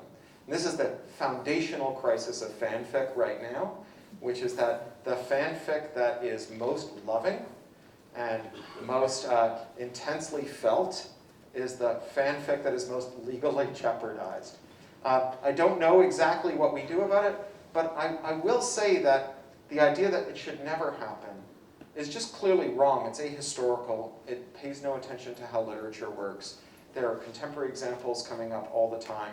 There's a very well-regarded underground volume of C.S. Lewis's Narnia books written by another author, Francis Spufford, who he has shared with professional colleagues who heralded as the greatest of the Narnia books, better than Lewis's work. It's never been published, and it won't be published until Lewis has been dead for 70 years, because it is a celebration of Lewis and not a criticism, and that means that it's not fair dealing or fair use. I'd like to pick up on Frederike's point. You mentioned Cambridge Analytica. I have a story about that. When Cambridge Analytica was disbanded, the founders went off to Trinidad, which is where I'm from, and created a campaign where they pitted the Afro-Trinidadians against the Indo-Trinidadians. And there was a Netflix, it's in the Netflix program on them where he talks about this, and he laughs. And then he says, we're going to go all over the world doing this. And to your point about technology not being good or bad, we have to understand that it's who chooses to use it, because I was thinking, you have no idea what a race war on a small island would look like. And also the people who paid Cambridge Analytica won the election. So that's a good example to your point about how do we police things, not just now, but in the future. I think there are 3 key lessons from this scandal. I think the first one is, I think what I mentioned earlier is platforms really aren't prepared. Formerly Twitter, now X, fired their human rights staff. They're severely understaffed as we're heading in this important year. I saw earlier this month that OpenAI is hiring someone for elections. I was like, that's a little late for 2024, so they're starting to think about it, but it takes time to build up that expertise. And what I mentioned earlier with languages, so to this day, and it shocks me that it remains true, even the terms and conditions of platforms aren't available in all the languages that people speak that use the platforms. And I'm just speaking about Facebook. There is Telegram, who doesn't even have policies on how they take down things, and or if at all, you can't reach anyone there. So it's like we're blissfully unprepared. So that's the first lesson, and that hasn't gone away. The second one is that many of the risks we're discussing in Europe and in the US, very often they happen in the majority world a few years earlier. And we should have listened. And I think that's the lesson from Cambridge Analytica. And then the third one is that we have to be really careful that all these companies sell a product and they're selling hype. So, of course, they oversold their capabilities. They're a large scam. It's very hard to truly rig elections. That doesn't mean it's not dangerous what they were doing, but essentially they were selling ads. They were also doing blackmail and hacking and lots of other dodgy stuff, but we always have to be really careful to defend against the dangers while also not running a free marketing campaign for these companies. Yeah, Lee Vinsel calls that crita-hype, where you take on the most outlandish claims of your adversaries, and rather than celebrating them for them, you condemn them for it. So you have a bunch of tech bros at Facebook who say, behold, I am a dopamine hacking wizard who can make you do anything with big data. Right? This is a claim that turned out to be wrong when Rasputin made it, when Mesmer made it, when MK Ultra made it, when those sick weirdos who call themselves pickup artists make it, when the deluded dupes who buy neurolinguistic programming kits make it. Right? Everyone who ever claimed to have built mind control was lying to themselves or everyone else or both. And when we run around and go, look at those evil dopamine hacking wizards, we help them sell stuff. Because the reason they're going around saying I'm a dopamine hacking wizard is because they're trying to justify spending a 40% premium for surveillance advertising to advertisers. And the one group of people that advertising production companies have been historically very good at selling things to are people who buy ads. Philip Wanamaker, the guy who started Wanamaker's department store, very famously once said, half of my advertising money is wasted, I just don't know which half, which is an incredible testament to how good a sell job his ad people did on him, because he thought only half of his advertising money was wasted. It was like 99% of his advertising money was wasted. This guy, this very smart businessman who built a department store empire, was convinced that he was only wasting half of his money. So I think that these companies are evil. I think that Cambridge Analytica's objectives were objectively bad. I think what they did was bad. I think that Facebook and the way that they've handled our data should permanently disqualify that leadership team from ever being involved in anything where they have other people in their power. But I think that you can believe all of those things without also believing that they finally cracked the Rasputin problem. Would either of you like to know or be interested in talking about loot boxes in gaming, which are known to specifically target people who have,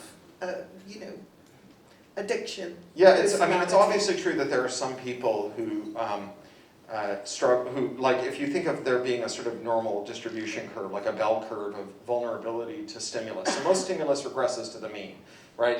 You've got a flat with a noisy refrigerator. The refrigerator turns on for the first 5 minutes. You're like, oh, how am I ever going to get used to it? And then it disappears, and the next time you notice it is when it turns off. And for most of us, that's the case. But we all know the one person who can't get used to the refrigerator hum, right? And there are people like that for all stimulus, for gambling, for certain kinds of misinformation, certain kinds of rage bait. I mean, we all know that person who, when you pick a fight with them, they can't back down. They don't calm down eventually, they just get angrier and angrier and angrier. So it's absolutely true, and if you are targeting people at scale, right, if you are hitting 4 billion people, if you're the social media czar of 4 billion people's lives like Mark Zuckerberg, then you do have the power to reach an appreciable number of people, even if as a fraction of the overall users it can be quite small. Some of you may be familiar with this infamous Facebook experiment where they took 60 million people and exposed them to a stimulus that they predicted would increase election turnout. It's a relatively benign thing to try and do. And about 200,000 people, more than they anticipated, actually went out and voted as a result of this. Now that is impressive, right? 200,000 people.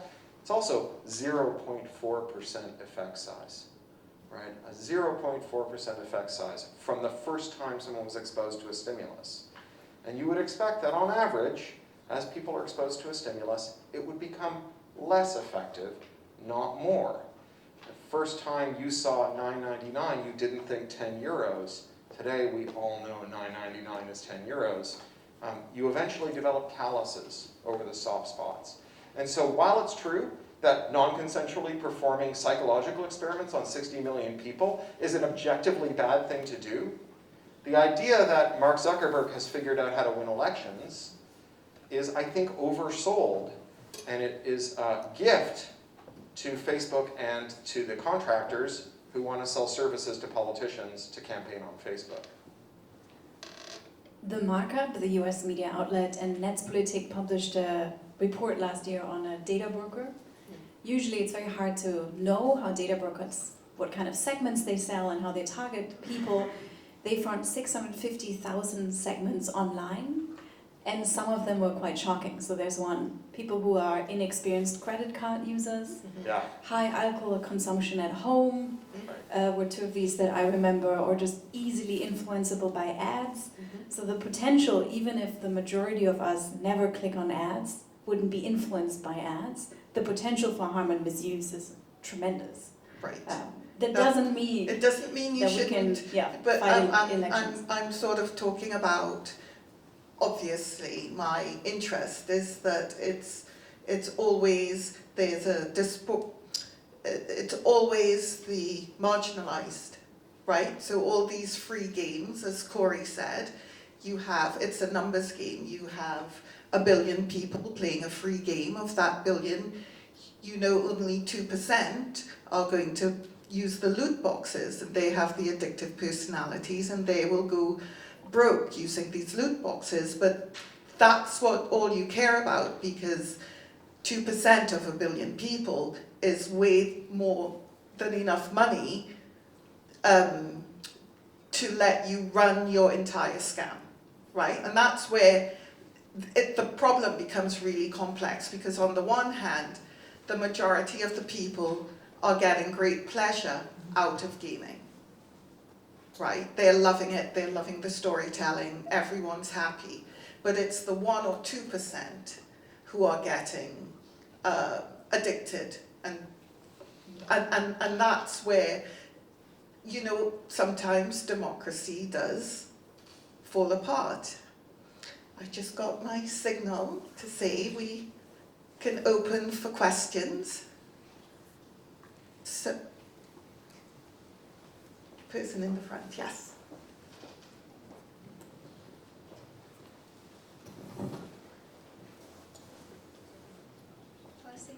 Sure. Hey, thank you for discussion. And I just would like to, I have 2 questions basically. One, I was actually very curious all this time, and maybe you can address Cory for this.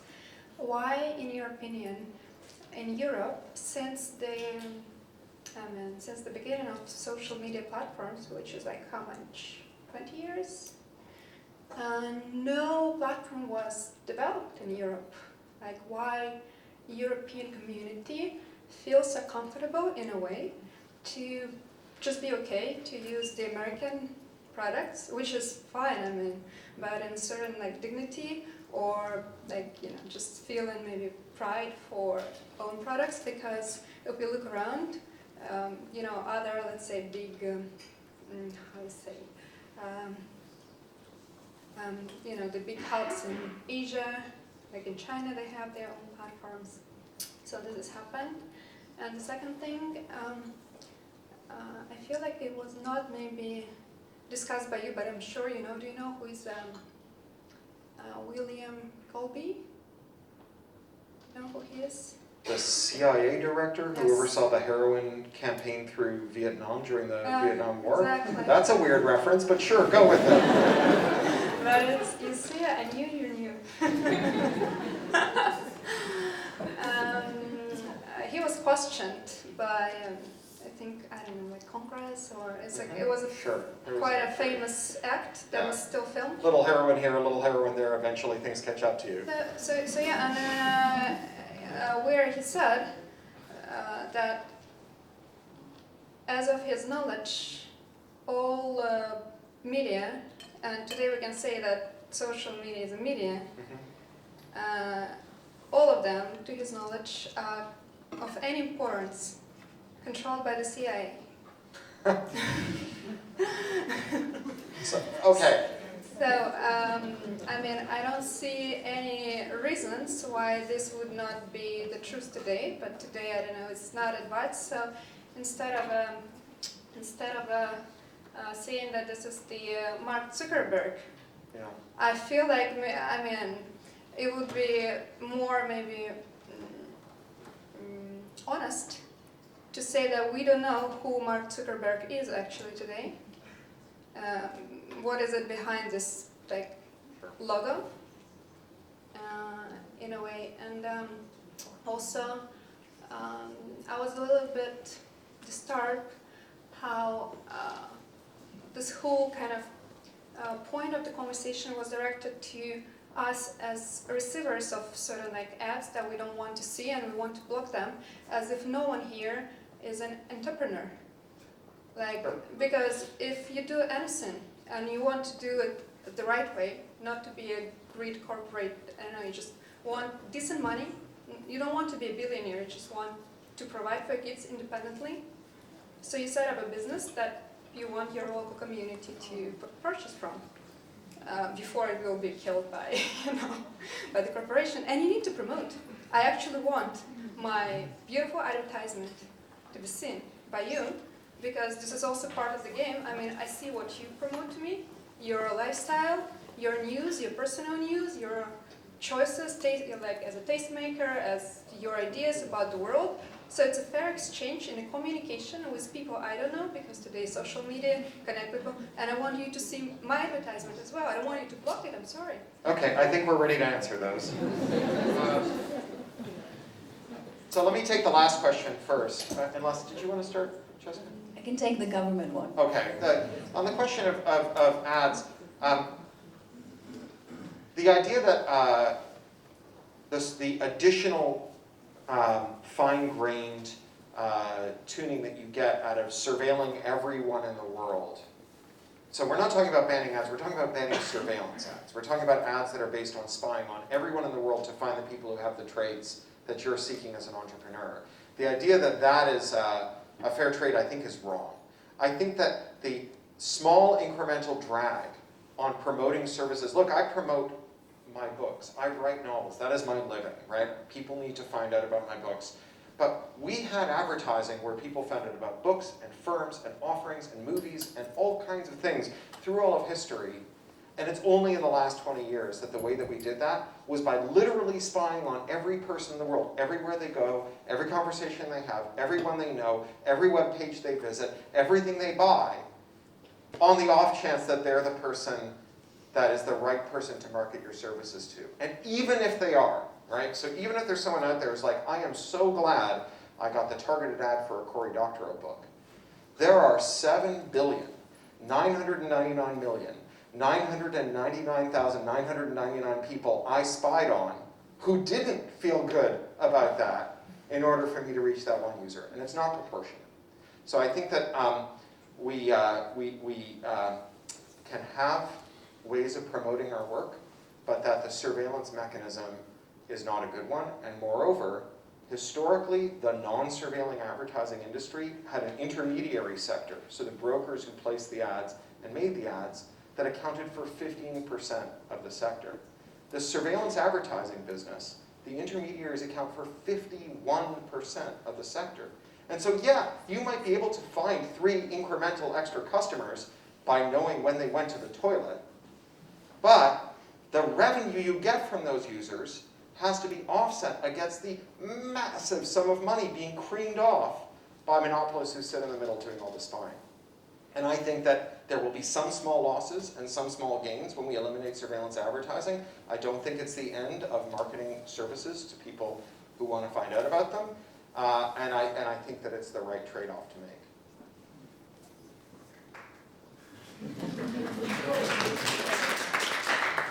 So the relationship between governments and companies is complicated. Only in 2012, when the Snowden revelations happened, 2013, we were exclusively talking about the power of governments, government surveillance. Cambridge Analytica now has shifted direction again, and we're now almost exclusively talking about how problematic big companies are. But the truth is, both can be problematic, and their relationship is complicated.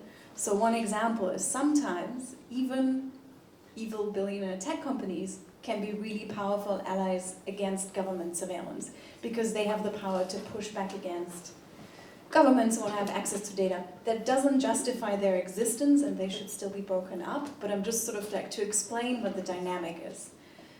What makes this current moment so dangerous is that, or it's always dangerous when the interests of the two are aligned, because then accountability is really, really, really hard. And that's why the current moment is so dangerous, because with the current paradigm of AI, of building ever larger models, very few actors can build them, and they're all private companies. So governments are dependent on these companies if they believe the hype that this is the future of tech. So that's dangerous. So just a reminder, it's complicated and the alliances keep shifting, and we need to keep both in mind. Yeah, I think that's really well said. It's a public-private partnership from hell. I mean, the tech companies understand that if they build a chocolate box full of all the surveillance data governments can't collect for themselves, that governments won't pass laws telling them to stop collecting the data, provided they turn it over on demand. And so when I go to DC and I speak to government audiences, they're like, well, I have classified clearance. I already had to tell the US government everything compromising about me. I don't care. But those, bastards at Google will sell their mother for $1. And then I go to Google and I say, well, all Google wants to do is show me better ads. But those dum-dums in Washington, D.C. are the people who are too stupid to get a job at a tech company. I don't want them spying on me. And the reality is that the only reason either one is allowed to spy is because the other one uses their data and vice versa. So the first time I realised this was happening was a friend of mine got a job at Google. She was Japanese, and it was about walks in Japan and mountains, and Google asked her to translate. So you would go on a walk for a mountain to sacred spots, and the app would show you where the sacred spots were. I was very interested and asked her, well, who paid your fee? Turned out it was a big insurance company who paid her fee because the insurance company was collecting data on how long it took someone to make the walk. And then they would know how to set their premiums, because if someone took 20 minutes to do the walk, that's a fit and healthy person. If someone took 60 minutes, then that's a person who is going to have to pay more. And of course the issue was nobody knew. The marketing for the walk was, oh, come and, you know, explore the sacred sites, da, da, da, da, da. So I think this is the surveillance, the advertising surveillance that for me is the most problematic. And it's not, I think when we say that ads are problematic, people think it's about ads. Yes, ads are problematic, annoying, mostly inefficient and overhyped. But the entire ecosystem behind it is a massive trove of data that all kinds of entities tap into. Especially in the US, in the complete absence of any meaningful regulation. Except for videos. Except for video shops. But you have insurance companies, but you also have law enforcement, you had the Immigration Enforcement Authority tap into location data. Very recently, there are sort of also very conservative activist groups buying advertising data to forcibly out gay Catholic priests or gay priests, anti-abortion activists targeting women seeking abortion with ads in clinics.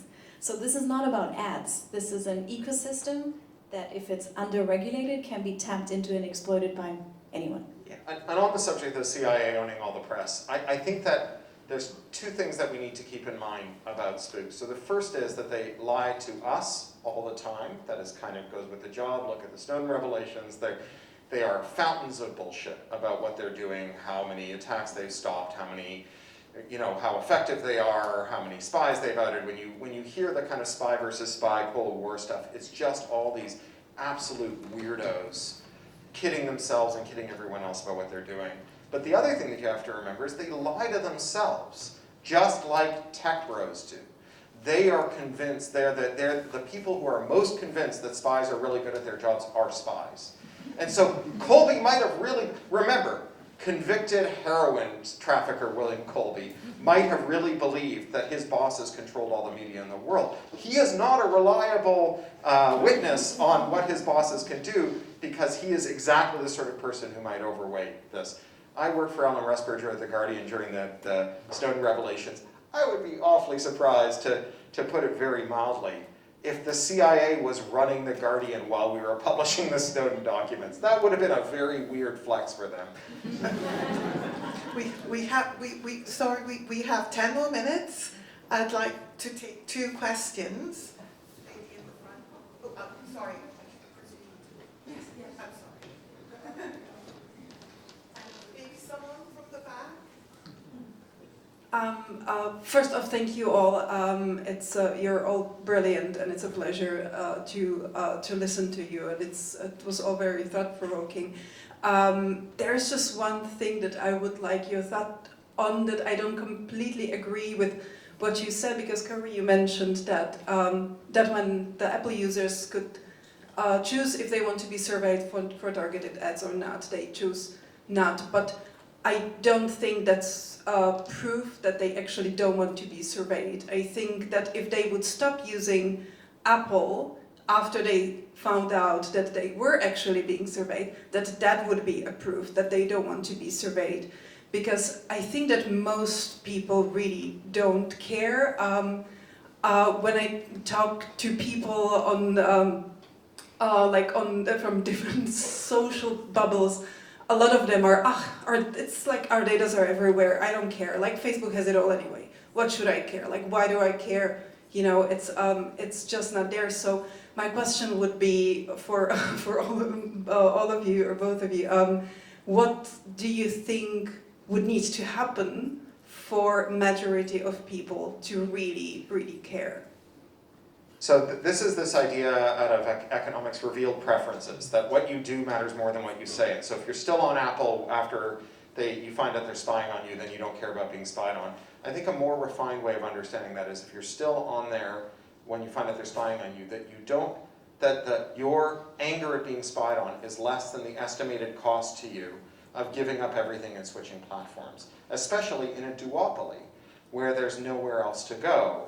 The problem with voting with your wallet is that the voting with your wallet election is a one where the people with the thickest wallets have the most ballots, and the monopoly party wins every time.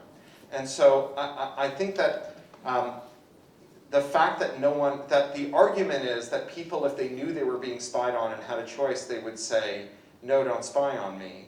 Or they wouldn't say, no, don't spy on me, is wrong, because we know, we gave them that choice and they chose it. So now we're left with this very kind of paternalistic view, where it's like, well, actually you like being spied on, you just click that box because you're contrary and you don't know what's good for you. I mean, there are very few things in this world that 96% of us would click a box for. The fact that we all clicked that box to say, don't spy on me, I think is a pretty strong signal. Maybe your normie friends are nihilistic about this. Maybe that's because they haven't been bitten in the ass by it yet and been denied insurance coverage, or had their kids taken away by child protective services because there's something in the data that didn't make sense, or been stopped at a border, or been targeted by creeps for revenge porn because they had malware on their computer that was spying on them.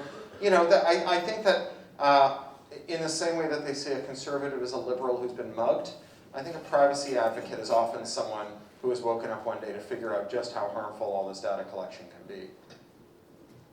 And to add a slightly different perspective on top of this is, so what if people don't care? I think people are busy, people have economic hardship, there's the news are terrible. It's we don't get people rallying the streets for data privacy, if we frame it that way. But something that, I think this is from Max Schrems, who is suing Facebook since years and runs an amazing NGO that does that professionally, is he compares this to food security. So when I go to a restaurant, I also don't get my little test kit out to find out if this restaurant is safe, or if I go to the supermarket, I don't do the same. I trust that there are systems and institutions and checks in place. That means I'm not going to get poisoned. Most of the time. 99.9 in a country like this. Why are our expectations on technology so different that it's sort of more common than not common that you use an app for health, whatever, and you have absolutely no idea whether this is a safe option or not? So it's this is a very consumer protection kind of angle, and there's way more to this. I think it's also about justice in the sense that most of us, most likely, won't ever experience harm directly, but we can still be enraged on behalf of those who will, those who are more vulnerable. But our expectations have become incredibly low, and we've almost resigned to the fact that there's a duopoly and we have almost no choice. Last question in the back there. Yeah. Hi, Franco here. Thank you for your comments. I have a really simple question, which is, right now there's this hype around red teaming of AI companies like OpenAI and Mistral, and saying they want to involve people and kind of identifying some of these gaps. What do you think about those initiatives? And a second question to that is there any viable in collaboration for co-regulation between these big platforms and people? Do you see some examples out there that inspire you, or is it more on the civil society side pressure? Well, in terms of the second part of this question, are there uses for AI that I cheer on? I think there are a lot of inconsequential uses for AI that I don't see anything wrong with. If I was a 14-year-old Dungeons and Dragons player, I would be getting Midjourney to spit out pictures of my cool elf all day long. There's no problem with that. I like the idea that a hospital can increase its expense by hiring an AI to sit next to its radiologist and give second opinions on solid masses, on chest x-rays. I fear that the reason that the AI company raised investment capital is because they think that they can get hospitals to fire their radiologists and replace them with the software. And I absolutely do not want my chest x-ray measured by that. But I'll give you an example of a large language model doing something that I think is terrific. There's a nonprofit called the Human Rights Data Analysis Group, hrdag.org. They're statisticians who work on human rights tribunals, war crimes, crimes against humanity. They worked on Milosevic, Ruiz Monte, East Timor, and so on. And they work with the New Orleans Innocence Project, which is an exoneration project for wrongly convicted prisoners. And they used a large language model to identify correlates of officers in the data involved in wrongful convictions, to analyze a much larger data set, to create a funnel of stuff that human beings then examined for exoneration work, and it was very effective. And it was something that requires more human hours than we've got. And this is not, it's not like we took good, hardworking human rights workers and replaced them with a bot and made them go off and, you know, beg on the street, right? We took those same good, hardworking human rights workers and we gave them a tool to let them be more effective. I think that's super cool. And yet, the fact that companies, or like in addition, companies release tools that then need red teaming to be fixed is reckless. These companies have unlimited resources to fix their models before they're being released. And what I found interesting working in a human rights organization is that AI companies then ask for feedback, like, can you identify harm cases? And I was like, that's your job. You have unlimited resources to fix your models before they're being released on the public. Like, although I will say that I would prefer companies be deprived of the right to decide who can report bugs in their products. There is a widespread and increasing problem where companies punish researchers who identify dangers in their products and say, no, no, no, we have a special bug bounty, you come over here, you tell us in secret, we decide when the public knows about it.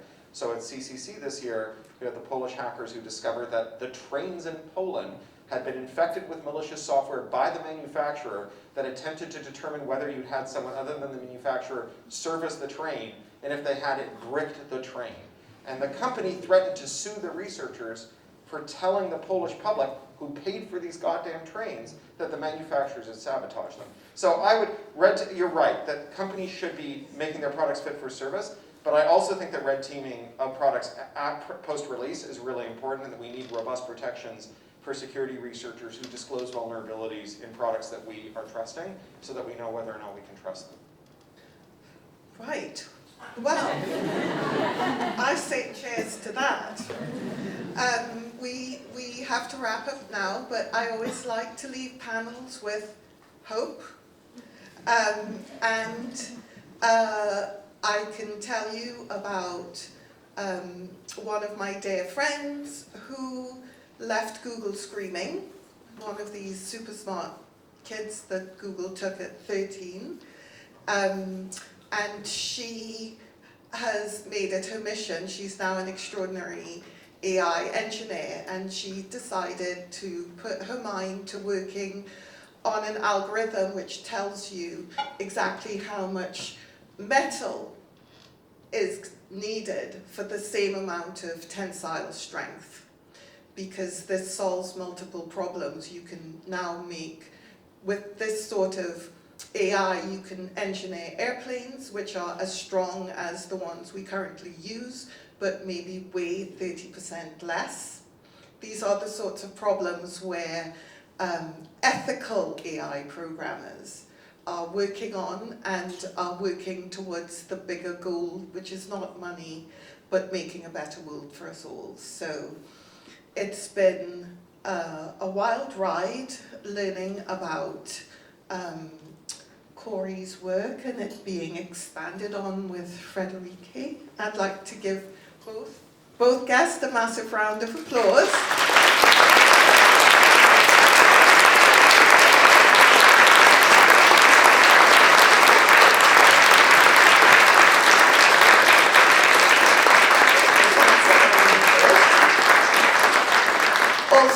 also to mention that Cory has a brand new book coming out. I wrote 9 books during lockdown, so you could say that in any month between 2022 and 2026 and it would be true. But the next book is called The Bezel. It comes out on February the 4th, and they have some copies at other land in Kreuzberg, so if you want to get it, they've already got it now. There you go. And finally, I would like to personally thank the amazing Nora.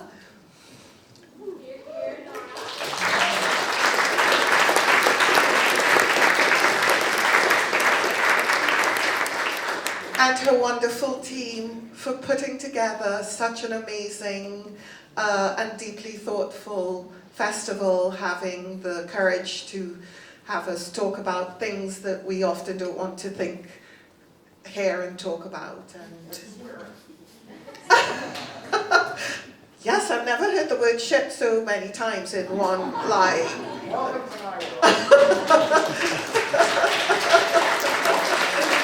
Okay, thank you everyone.